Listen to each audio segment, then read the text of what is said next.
এই দীপাবলিতে আমাদের ঘরকে আলোকিত ও সুন্দর করার জন্য আমরা অনেক টাকা খরচা করে বাজার থেকে নানান ধরনের প্রদীপ কিনে আনি, কিন্তু এই সুন্দর সুন্দর প্রদীপ যদি আমরা ঘরেই বানিয়ে ফেলতে পারি তাহলে তার আনন্দটাই আলাদা রকম। মাটির প্রদীপ তো আপনারা হয়তো অনেক বানিয়েছেন, কিন্তু কখনো কি আটা দিয়ে প্রদীপ বানিয়ে দেখেছেন? এত সুন্দর একটা ডিজাইন তৈরি হবে আর এত সুন্দর প্রদীপটা জ্বলবে যে দেখলেই অবাক হবেন। তো দেখুন, এখানে আমি নিয়ে নিয়েছি যতটুকু আমরা রুটি করার জন্য লেচি কাটি ঠিক ততটুকুই লেচি নিয়েছি আটার, আর আটাটাকে এইভাবে লম্বা করে বেলে নেব। প্রদীপটা একদম 2 মিনিটের মধ্যেই বানানো হয়ে যাবে আর সঙ্গে সঙ্গে আপনারা জ্বালাতে পারবেন। তো এইভাবে একটু লম্বা করে আটাটাকে বেলে নেব। খুব বেশি পাতলা নয়, একটু মিডিয়াম সাইজেরই আটাটা বেলতে হবে, খুব বেশি আবার মোটাও রেখে দিলে হবে না। তো দেখতেই পাচ্ছেন আমি আটাটা কতটা লম্বা করেছি। তো এইভাবে লম্বা করে কিন্তু আটাটাকে অবশ্যই বেলে নিতে হবে। আর এটা কিন্তু একদম ইনস্ট্যান্ট প্রদীপ, এক্ষুনি বানিয়ে এক্ষুনি জ্বালানো যাবে এমন নয় যে এটাকে রোদে শুকাতে হবে। এবার এটাকে এইভাবে 2 পিস করে কেটে নেব, মানে 3টে পিস হবে, মানে 2টো দাগ দিয়ে দিতে হবে। আর এই সাইডগুলো চাইলে আপনারা এইভাবে কেটে দিতে পারেন, একটু সমান হবে, যেটা দেখতে ভালো লাগবে। তো সাইডগুলো আমি এভাবে কেটে বাদ দিয়ে দিলাম। এবার কি করব, কিভাবে এই প্রদীপটা বানাবো?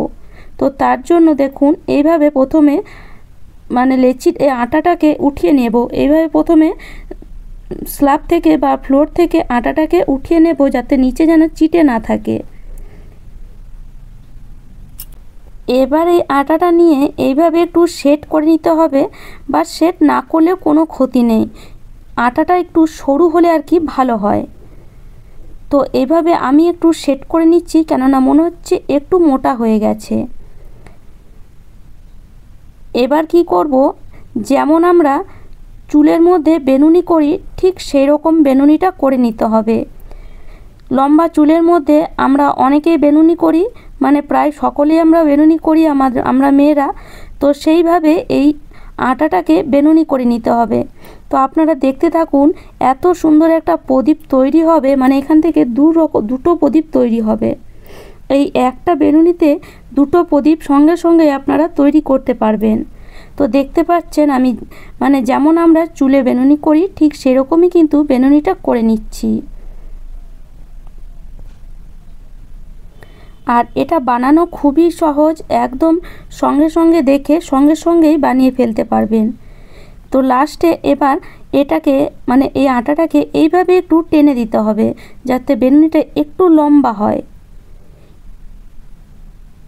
এবার এই লাস্টে আটাটাকে একটুখানি এইভাবে কেটে নেব, আর তারপরে এইভাবে এটাকে গুটিয়ে নিতে হবে। আটাটাকে নর্মালি এইভাবে গুটিয়ে নিতে হবে।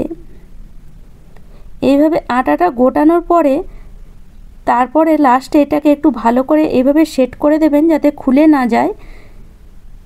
এবার কিভাবে প্রদীপটা তৈরি হবে, এবার যদি এটাকে আমরা এই ফ্লোরের মধ্যে রেখে মাঝখানে এইভাবে কেটে ফেলি তাহলে এখানে 2টো প্রদীপ বেরিয়ে এলো খুব সুন্দর সুন্দর ডিজাইনের। দেখতেই পাচ্ছেন 2টো গোলাপের পাপড়ি কিন্তু তৈরি হয়ে গেল। কত সহজে আর কত কম সময়ের মধ্যে আমরা এই গোলাপের পাপড়ি তৈরি করে ফেলতে পারি। এবার কি করব, মাঝখানে কোনো একটু সরু দেখে জিনিস দিয়ে, মানে এরকম একটা সরু দেখে রড বা কাঠি যে কোনো কিছু নিতে পারেন, মাঝখানে এইভাবে একটু ফুটো করে নিতে, মানে ফুটো নয় ঠিক, মাঝখানে একটু জায়গা করে নিতে হবে যাতে এর মধ্যে তেল হোক বা মোমবাতি হোক যে কোনো জিনিস যেন এখানে দেওয়া যায়, যেন এই প্রদীপটা জ্বলে, সেই হিসাবে এটাকে এইভাবে একটু জায়গা করে নিতে হবে। তো দেখুন আমি এখানে এইভাবে একটা প্রদীপের করে নিলাম, তো আরেকটা প্রদীপেরও করে নিচ্ছি। আর আপনারা দেখতেই পাচ্ছেন কত সুন্দর লাগছে দেখতে, মানে এত সহজ পদ্ধতি আর এত সঙ্গে সঙ্গে সুন্দর তৈরি 2টো প্রদীপ তৈরি হয়ে যায়, কেউ দেখলেই কিন্তু অবাক হয়ে যাবে। তো এইভাবে দেখুন 2টো সুন্দর কিন্তু প্রদীপ তৈরি হয়ে গেল। এভাবে একটু হোল করে জায়গাটা করে নেবেন। তারপরে গ্যাসের মধ্যে আমি এখানে বসিয়ে দিয়েছি একটা তড়কা প্যান বা যে কোনো একটা ছোট বাটি বসিয়ে দেবেন। তার মধ্যে আমি কিছু মোমবাতি এখানে দিয়ে দিলাম। তো কিছু আমার কাছে কালারিং মোমবাতি ছিল, সেগুলো আমি দিয়ে দিলাম গলাবার জন্য। যতক্ষণ মোমবাতিটা গলছে ততক্ষণ এদিকে আমি একটু সলতে তৈরি করে নিচ্ছি। তো এইভাবে তুলো নিয়ে এভাবে একটু সলতেটা বানিয়ে নেব। এই যে তুলোটাকে এভাবে মাঝখানে কিন্তু খুব সহজে ঢুকিয়ে দেওয়া হয়। দেখুন কত সুন্দর তুলোটা মাঝখানে কিন্তু সেট হয়ে যাবে। আর এই প্রদীপটা যদি এইভাবে জ্বালিয়ে রেখে দেন সারা রাত কিন্তু জ্বলবে, এতটুকুও কিন্তু নিভে যাবে না। মানে এত সুন্দর লাগবে দেখতে। লাস্ট পর্যন্ত অবশ্যই ভিডিওটা দেখবেন, কত সুন্দর লাগবে দেখতে যে আপনারা অবাক হয়ে যাবেন যে মাত্র 2 থেকে 3 মিনিটের মধ্যে শুধুমাত্র আটা দিয়ে এত সুন্দর প্রদীপ তৈরি করা যায়। মাটি দিয়ে যদি আমরা এরকম প্রদীপ তৈরি করতে যাই সময় কিন্তু অনেকটাই লাগবে। তার সাথে সাথে মাটিটা আবার আমাদের শোকাতেও হবে, আর মাটি অনেক সময় আবার ফেটেও যায়। কিন্তু আটা দিয়ে যদি আমরা এই ধরনের প্রদীপ বানিয়ে ফেলি তাহলে কোনো ঝামেলাই নেই, সঙ্গে সঙ্গে বানিয়ে সঙ্গে সঙ্গে আমরা এটাকে জ্বালাতে পারবো। তো এইভাবে যে কোনো একটা ট্রে, প্লেট, মানে বাড়িতে যে কোনো একটা জিনিস থাকলে কাঁচের বা স্টিলের জায়গার মধ্যেও এই প্রদীপ দুটো রেখে দিতে পারেন। তার উপরে কিছু ডেকোরেটরের জিনিস যদি থাকে এইভাবে একটু সাজিয়ে নিতে পারেন।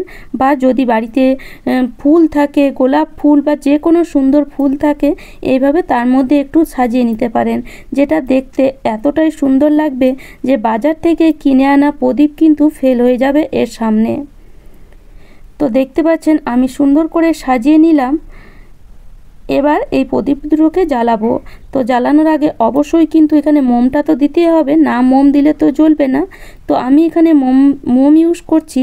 আপনারা এখানে ঘি, সর্ষের তেল এসব দিয়েও কিন্তু জ্বালাতে পারেন, তিল, তেল এসব দিয়েও জ্বালাতে পারেন। কিন্তু মোম দিয়ে যদি জ্বালান তাহলে কিন্তু এই প্রদীপটা অনেকক্ষণ জ্বলবে আর সারা রাত ধরে জ্বলবে। তেল দিলে কি হয়, যেহেতু আটা, সেই জন্য তেলটা হয়তো আটাটা সোপ করে নেবে। সেই জন্য আমি বলবো মোম দিয়ে জ্বালাবেন। এইভাবে একটু মোম গলিয়ে এই যে সলতের ওপরে এইভাবে দিয়ে দেবেন, দেখবেন এই প্রদীপটা সারা রাত জ্বলবে। আর যেখানেই রাখবেন সেই জায়গাটা কিন্তু খুব সুন্দর লাগবে দেখতে। তো মাত্র 5 থেকে 7 মিনিট যদি হাতে সময় থাকে তাহলে কিন্তু এই সুন্দর সুন্দর প্রদীপ খুব সহজেই বানানো যায়, একদম বিনা পয়সায়। ঘরে থাকা আটা দিয়েই কত সুন্দর প্রদীপ বানানো যায়, না দেখলে বিশ্বাসই হবে না। দেখতেই পাচ্ছেন আপনারা, আপনাদের চোখের সামনে আমি বানালাম, কত সুন্দর লাগছে দেখতে। হঠাৎ করে যদি কেউ দেখে বলতেই পারবে না যে এটা বাজার থেকে কিনে আনা হয়নি, বাড়িতে বানানো হয়েছে। তো আমি মোমবাতি দিয়ে দিলাম, মানে মোম দিয়ে দিলাম। এবার এটাকে জ্বালিয়ে নেব। তো এটা যে জ্বলবে না এমন নয়, একদম সুন্দর জ্বলবে, 100% জ্বলবে। তো দেখতেই পাচ্ছেন, দেখুন কত সুন্দর জ্বলছে। আর প্রদীপ যখন জ্বলে তখন কিন্তু দেখতে খুবই সুন্দর লাগে। তো দেখতেই পাচ্ছেন, দেখুন এবার দেখুন কত সুন্দর লাগছে দেখতে। কেউ দেখে বলতেই পারবে না যেগুলো আমরা বাজার থেকে কিনে আনিনি। তো আশা করি এই দীপাবলিতে অবশ্যই এই প্রদীপ তো বানিয়ে একবার হলেও জ্বালিয়ে দেখবেন। তারপরে আমাকে কমেন্ট করে জানাবেন যে কেমন লাগলো আমার এই প্রদীপের আইডিয়া।